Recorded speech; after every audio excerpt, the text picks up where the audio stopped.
Hi friends, welcome to my channel. అందరూ బాగున్నారా?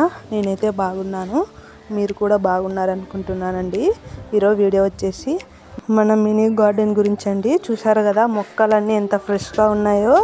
ఎందుకంటే నిన్న నైట్ అనేది వర్షం కురిసిందండి, అందుకని పొద్దున్న లేచి మొక్కల దగ్గరికి వస్తే చాలా తాజాగా ఉన్నాయండి. ఇంకా నీళ్లు కూడా చెట్ల పైన అలాగే నిలిచి ఉన్నాయి. చూస్తున్నారు కదా, చెట్లన్నీ చాలా గ్రీన్ కలర్లో చాలా బాగా ఉన్నాయండి. రైన్ వాటర్ అనేది చెట్లకు ఇవ్వడం వల్ల చాలా ఉపయోగాలు ఉన్నాయండి. ఈ రైన్ వాటర్ అనేది మొక్కకు ఎలా ఇవ్వడం వల్ల ఏమేమి బెనిఫిట్స్ ఉన్నాయి, అందులో ఏమేమి పోషకాలు ఉన్నాయి అనేది నెక్స్ట్ వీడియోలో చెప్తానండి. ఆ వాటర్ని ఎలా స్టోరేజ్ చేసుకొని మొక్కలకి ఎలా ఇవ్వాలని కూడా చెప్తానండి. ఎందుకంటే మనం వర్షం పడితే ఏ చెట్లైనా చాలా గ్రీన్గా ఉంటాయండి. బికాజ్ ఆఫ్ అది రైనీ వాటర్ వల్ల అలా ఉంటాయండి. అలాంటి వాటర్ని మనం మొక్కలకి ఇస్తే చాలా బాగా పెరుగుతాయండి. సో ఎవరికైనా ఆ వీడియో కావాలంటే కమెంట్ సెక్షన్లో కమెంట్ చేయండి, ఖచ్చితంగా వీడియో చేస్తాను. సో ఈరోజు వీడియో వచ్చేసి నిన్న నైట్ వర్షం పడింది కదా, నేను ఆకులన్నీ కట్ చేసి నెక్స్ట్ ప్రూనింగ్ చేయాలనుకుంటున్నానండి. ఎప్పుడైనా సరే వర్షం పడిన తర్వాత మనం ఆకులను కట్ చేసి ప్రూనింగ్ చేస్తే చెట్లు అనేది బాగా వస్తాయండి.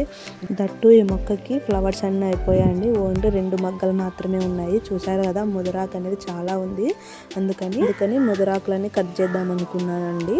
అలాగే చూసారు కదా, అక్కడక్కడ ఇగుర్లు కూడా వచ్చేసాయి, వాటిని అలాగే పెట్టి ముదిరాకులు ఒకటి కట్ చేశానండి. ఇంతకుముందు నేను చెప్పాను కదా, సమ్మర్లో అలాంటి తెగులు వచ్చాయండి, ఆకులు ఎండిపోయే తెగులు. సో ఇప్పుడు ఆల్మోస్ట్ అదంతా తగ్గిపోయింది, ఎందుకంటే సమ్మర్ అనేది తగ్గిపోయింది, దట్టు వర్షాలు పడుతున్నాయి. నేను ఎరువులు కూడా ఇచ్చాను, అందుకని అదంతా మొత్తం కంట్రోల్ అయిపోయిందండి. ఇప్పుడు ఇగుర్లు స్టార్ట్ అయ్యి ఫ్లవర్స్ కూడా మంచిగా పూస్తున్నాయండి.